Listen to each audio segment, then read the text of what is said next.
तो दोस्तों हरसिमरत कौर एक एमपी और मिनिस्टर रह चुकी हैं जो संसद के अंदर खड़ी होकर चिल्लाती हैं कि हमारी गुरुओं ने तुम्हारा जनेऊ और तिलक बचाया है। और कुछ इसी प्रकार की बात जो थी वो दिसंबर के अंदर योगराज सिंह ने भी की थी। लेकिन शर्म की बात यह है कि ये बातें जो है अब संसद के अंदर खड़े होकर कही जा रही हैं। लेकिन आखिर इन बातों का सच क्या है? और दूसरी तरफ ये हमने तुम्हें बचाया है वाली जो सुप्रीमेसी थॉट है वो आ कहां से रहे हैं?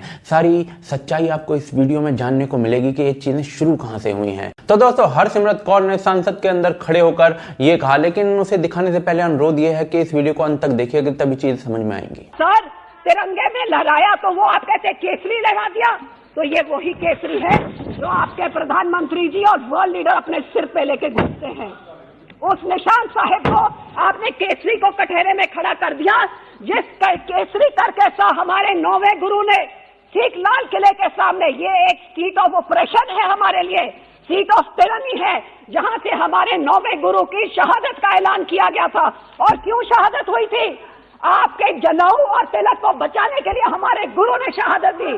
कैसे हमारे गुरु आपके हैं तो फिर उनसे, और वो केसरी लहराने के लिए आज आपके गुरु बन गए, आज आपके बन गए। तो मैडम जो है संसद के अंदर खड़ी होकर कह रही हैं कि हमारे गुरुओं ने तुम्हारा तिलक और जनेऊ बचाया है। मीनाक्षी लेखी खड़ी होकर कहती हैं कि भाई गुरु तो हमारे भी हैं। तो हरसिमरत कौर कहती हैं कहां तुम्हारे, तुम्हारे थोड़ी हैं, गुरु तो हमारे हैं। इस बेशर्मी का जवाब जो है वो हार्ड फैक्ट्स के साथ देना जरूरी है। हरसिमरत जी ने कहा कि हमारे गुरुओं ने जो है वो तुम्हारे तिलक और जनेऊ बचाए। तो जी आज आप कोई भी फोटो देखते हैं गुरु नानक देव जी की तो आपको ये फोटो दिखाई देता है, लेकिन ये रिसेंट क्रिएशन है। गुरु नानक देव जी के ट्रेवल्स को कवर करने वाली जन्म सखी किताब में गुरु नानक देव जी बाला और मर्दाना के साथ यहां बीच में बैठे हुए हैं। इस पेंटिंग में माथे पर तिलक है, कान छिदे हुए हैं और हाथ में रुद्राक्ष है। यह करीब 1700 ईस्वी में बनी अर्ली सिख पेंटिंग्स में से है। गुरु नानक देव शेख सर्फ से मिलते हुए हैं। इसमें भी तिलक है। 300 साल पुराने बाबा राम राय दरबार में गुरु नानक देव जी का यह चित्र मिलता है। इसमें भी तिलक आप देख सकते हैं। यह पेंटिंग डेरा बाबा नानक गुरुद्वारा गुरु नानक देव के वंशजों द्वारा स्थापित में है। इसमें भी तिलक आप देख सकते हैं। लेकिन ये तो पहले गुरु थे। तो ये लाहौर म्यूजियम में रखी हुई गुरु तेग बहादुर जी की पेंटिंग है। इसमें भी आपको तिलक दिख जाएगा। यह गुरु अर्जुन देव जी की तिलक सेरेमनी की पेंटिंग है, काफी पुरानी है। और इसमें भी इसका जो डायरेक्ट मेंशन है वो गुरु ग्रंथ साहिब तक में मिलता है। तिलक शब्द लिखा हुआ है, तिलक लगाया गया है। तिलक जंजू राखा प्रभु ताका कीनी बड़ा कलू महिसाका। गुरु गोविंद जी अपने पिता गुरु तेग बहादुर जी के बारे में कह रहे हैं। क्या मतलब है इसका? तो जी डायरेक्ट मतलब है कि प्रभु ने उनका तिलक और जनेऊ रखा और उसके लिए अपनी सर की बाजी भी लगा दी। पूरा श्लोक यदि आप स्क्रीन पर देख सकते हैं तो नीचे लिखा हुआ है धर्म हेतु साका जिनी किया, यानी धर्म के लिए जिन्होंने प्राण दिए। और धर्म को पहली लाइन में जोड़ा गया है तिलक और जनेऊ से। और ऐसे जो है ना वो ढेरों एग्जाम्पल आपको मिलेंगे। तो ये यहां से काफी हद तक क्लियर हो जाता है कि जो सारे गुरु थे वो तो खुद तिलक लगाते थे। फिर ये हरसिमरत जी ये क्यों कह रही हैं कि हमारे गुरुओं ने तुम्हारा तिलक बचाया, तुम्हारा जनेऊ बचाया, ऐसा क्यों कह रही हैं? इसके पीछे एक बहुत भयंकर कहानी है, वो आगे बताता हूं। लेकिन जो ये क्लेम आजकल चल रहा है योगराज या फिर हरसिमरत जैसे लोगों के द्वारा कि सिखों ने हिंदुओं को बचाया, इसका क्या सच है ये जान लेते हैं। तो जी जैसा कि मैं आपको पहले भी एक वीडियो में बता चुका हूं, इस पूरे मैटर की सच्चाई मैप्स के थ्रू 1699 में खालसा पंथ बनता है। लेकिन 1645 में 1645 में खालसा बनने से करीब 50 साल पहले छत्रपति शिवाजी हिंदवी स्वराज का नारा दे चुके थे, यानी कि हिंदुओं का स्वराज। 1674 1674 तक सैकड़ों गढ़ जीते हुए थे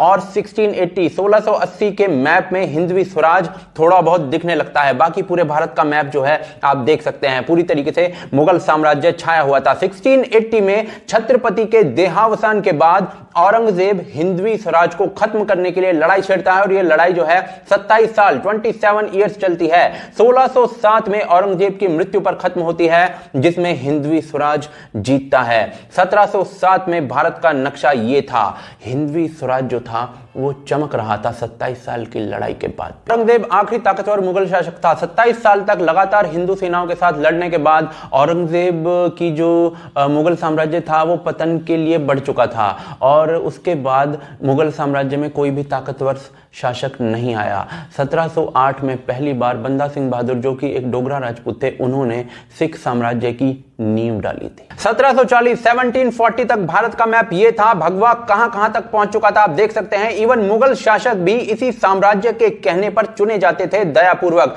1759 में भारत का मैप ये था। मुगल शासन सिर्फ जो था वो हिंदवी स्वराज के दया पर नाम मात्र के लिए था। कोई भी लाल किले पर जाकर उस समय घंटी बजा आता था। बताने का पॉइंट ये कि लड़ाई मुश्किल औरंगजेब से थी, उसे हिंदवी स्वराज ने हराया था। लड़ाई सबने लड़ी है, योगदान सबका है। तो ऐसी कंडीशन में ये हमने तुम्हें बचाया वाला जो बकवास पॉइंट है, ये मुझे समझ में नहीं आता कहां से आ जाता है, जबकि जो हिस्ट्री है वो इसका उलट दिखा रही है। ये मैप देखकर आप समझ लीजिए। अभी तुम्हारी औरतें टके टके में बिकती थी, हमने बचाकर लाते थे, इसका सच जरा जान लेते हैं। इसके लिए हमें 1757 से लेकर 1757 से 1761 के कुछ इवेंट्स जानने पड़ेंगे। 1757 में जो अब्दाली होता है वो भारत के अंदर अटैक करता है, दिल्ली और पंजाब को लूटकर चला जाता है, सरहिंद और लाहौर में अपने जनरल्स को छोड़कर चला जाता है और स्वर्ण मंदिर को भी ध्वस्त कर जाता है। सिख फोर्सेस जो होते हैं उसके बाद हिंदू मराठा फोर्सेस की मदद मांगती हैं। रघुनाथ राव एक बड़ी आर्मी के साथ हिंदू मराठा आर्मी के साथ आते हैं